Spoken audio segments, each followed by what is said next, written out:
ভারতের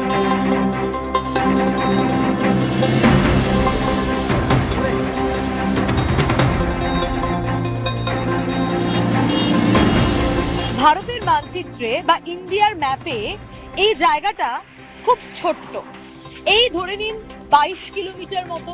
কিন্তু এই 22 কিলোমিটার পথ বা এই 22 কিলোমিটার এরিয়ায় আসলে উত্তর পূর্ব ভারতের সঙ্গে মূল ভারতকে যুক্ত করে রেখেছে। ভাবছেন কার কথা বলছি, কোন এলাকার কথা বলছি? এই এলাকা বারবার দখল নেওয়ার প্রসঙ্গ উঠে এসেছে। 2024 সালে জুলাই মাসে যখন বাংলাদেশে অরাজকতার পরিস্থিতি তৈরি হয়েছিল, সেই জুলাই আন্দোলন, তারপর শেখ হাসিনাকে বিদায় নিতে হয়েছিল, আর তারপর বারবার এই এলাকার প্রসঙ্গই উঠে এসেছে। কথা বলছি চিকেন স্নেক নিয়ে। হ্যাঁ, এই চিকেন স্নেক দখল নেওয়া হবে, এই চিকেন স্নেক দখল করে নেব, বারবার এই সব নানা হুঁশিয়ারি শুনতে হয়েছে আমাদের। আমরা চায়নাকে বলে দেব চিকেন নেক বন্ধ করে দাও, সেভেন সিস্টারকে স্বাধীনতার আন্দোলনে ঝাঁপিয়ে পড়তে বলো। ওরা আমাদের দিকে দৃষ্টি দিবে, আমরা চিকেন নেক কেটে সেভেন সিস্টার আলাদা করে দিব। এই চিকেন স্নেককে শিলিগুড়ি করিডোর বলা হয়। ভারতের কৌশলগত অবস্থান এই চিকেন স্নেককে নিয়ে, আর তাই আজ আমাদের hotspot chicken snake.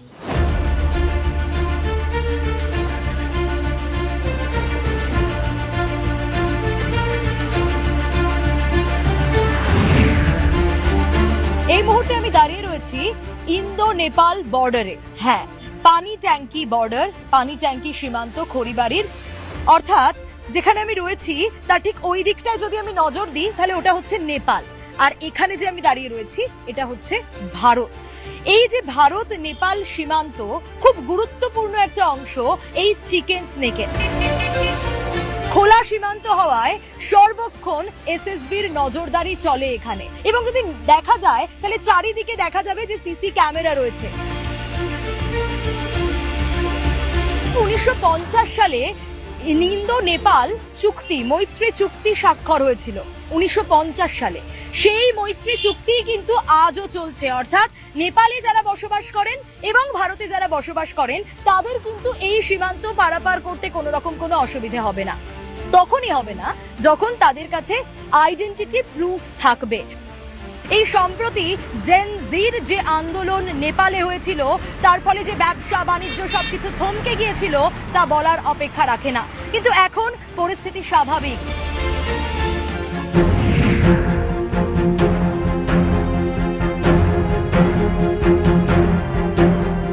Chicken snake খুব গুরুত্বপূর্ণ একটা করিডোর। আপনার কি মনে হয় এই করিডোরের নিরাপত্তা যথেষ্ট যা রয়েছে?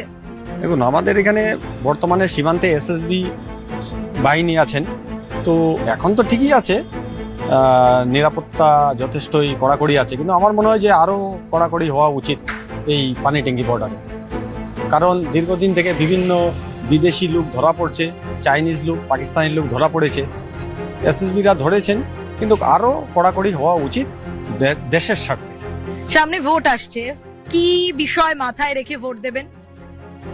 আমরা দেখুন, আমরা সাধারণ ভোটার, আমরা দেখব যে সরকার ভালো কাজ করবে সেই সরকারকে আমরা সাপোর্ট করে যাব। আপাতত নিরাপত্তা মোটামুটি যা বর্ডারে আছে তা ঠিকই আছে, তা আরেকটু বাড়ালে ভালো হয়, আরেকটু বাড়ালে ভালো হয়। বলা যায় না,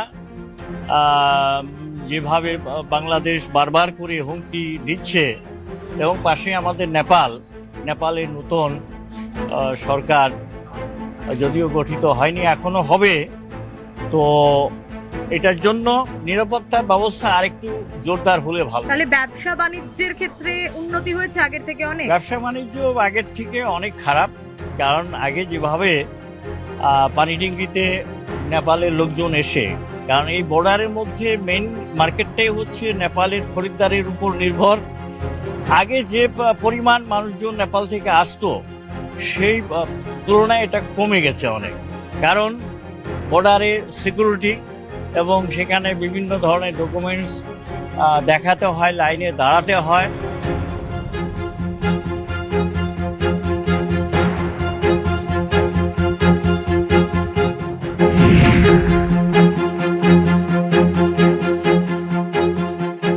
না ভারতের মানচিত্রে 22 কিলোমিটার পথ চিকেন স্নেক, যে চিকেন স্নেকের আরো একটা গুরুত্বপূর্ণ জায়গায় এই মুহূর্তে আমি রয়েছি। হ্যাঁ, ইন্দো বাংলাদেশ বর্ডারের একটা পার্ট, ফাঁসি দেওয়ায় ইন্দো বাংলাদেশ বর্ডারে আমি এই মুহূর্তে রয়েছি। দেখলেই বুঝতে পারবেন কাটা তারের বেড়া, যেখানে ইন্দো নেপাল সীমান্তে কোনো কাটা তার ছিল না, ঠিক উল্টোটা এখানে।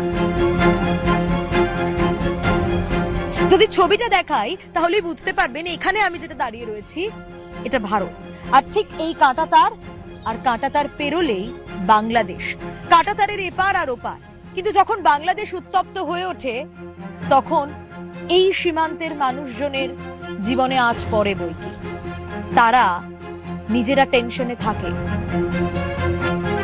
এটা চিকেন নেক বরাবরই একটা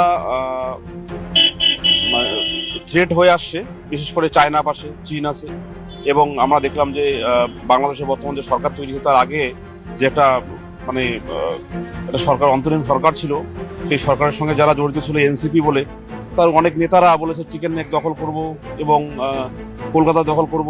তো বরাবর একটা স্পর্শকাতর এলাকা, পাশে নেপাল, 22 কিলোমিটার এই যে চওড়া চিকেন নেক, এর সুরক্ষার জন্য বর্তমান আমার মনে হয় কেন্দ্র সরকার অনেক কিছু করছে। তো আমরা চাই এর সুরক্ষা যাতে আরও বাড়ে। মানে একটা কনসার্নের বিষয় সেটা হচ্ছে যে এই চিকেন নেক লাগোয়া আমাদের এই বাংলাদেশ, উত্তরবঙ্গ বিশেষ করে লাগোয়া যে বাংলাদেশের সীমানায় সমস্ত কিন্তু যে জায়গাগুলোতে, সিটগুলোতে, সেই দেশে কিন্তু জামাতি ইসলাম বা এনসিপি তারা দখল করেছে। ফলে সুতরাং স্বাভাবিকভাবে কাটা তারের এপারেও ঠিক আছে, আমাদের জন্য একটা চিন্তার বিষয়।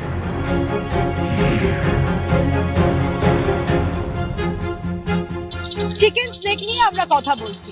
চিকেন স্নেক দার্জিলিং লোকসভা কেন্দ্রের অন্তর্গত আর শিলিগুড়ি বিধানসভা কেন্দ্রের অন্তর্গত। কিন্তু এই মুহূর্তে আমি যেখানে দাঁড়িয়ে রয়েছি সেটা চিকেন স্নেকের অত্যন্ত গুরুত্বপূর্ণ একটা পার্ট বলা যায়।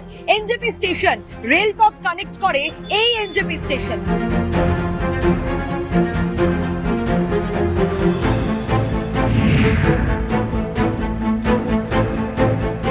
চিকেন নেক হিসাবে শিলিগুড়ির এই অঞ্চলটা পরিচিত। এর সংবেদনশীলতাকে গুরুত্ব দেওয়া এবং এর জন্য প্রয়োজনীয় গুরুত্বপূর্ণ ভূমিকা নেওয়া, এবং এই গুরুত্বের কথা বিচার করেই মমতা বন্দ্যোপাধ্যায় 2011 সালে মুখ্যমন্ত্রী হওয়ার পর তিনি সবচেয়ে প্রথম যে সিদ্ধান্তটা গ্রহণ করেছিলেন, দেশের মধ্যে প্রথম শাখা সচিবালয় তিনি শিলিগুড়ি লাগোয়া উত্তরকন্যা ফুলবাড়িতে তিনি করেছিলেন। ভারতবর্ষের অভ্যন্তরীণ নিরাপত্তার ক্ষেত্রে অত্যন্ত গুরুত্বপূর্ণ একটা অংশ। বিদেশি শত্রুদের এর উপরে নেক নজর রয়েছে কিনা, এবং এটা আমাদের স্থির বিশ্বাস মাননীয় প্রধানমন্ত্রী নরেন্দ্র মোদী মহাশয়, আমাদের মাননীয় স্বরাষ্ট্রমন্ত্রী শ্রী অমিত শাহ মহাশয়, তারা এই বিষয়ের উপরে গুরুত্ব দেওয়া শুধু নয়, সম্পূর্ণভাবে ওয়াকিবহল এবং প্রয়োজনীয় পদক্ষেপ প্রতি মুহূর্তে নেয়। এই শিলিগুড়ি করিডোর বা চিকেন স্নেক কতটা গুরুত্বপূর্ণ বলছিলাম আপনাদের, কারণ মূল ভারতের সঙ্গে উত্তর পূর্ব ভারতের 8 রাজ্য একেবারে কানেক্টেড। সব মিলিয়ে চিকেন স্নেক 22 কিলোমিটার এই সরু জায়গাটা কতটা ইম্পর্টেন্ট আজ হটস্পটে আপনাদের বোঝানোর চেষ্টা করলাম এখানকার মানুষজন কিভাবে দিন কাটায়, কি ভাবছেন তারা ভোটের আগে। আর তাই চিকেন স্নেক হয়ে উঠেছিল আজ আমাদের হটস্পট।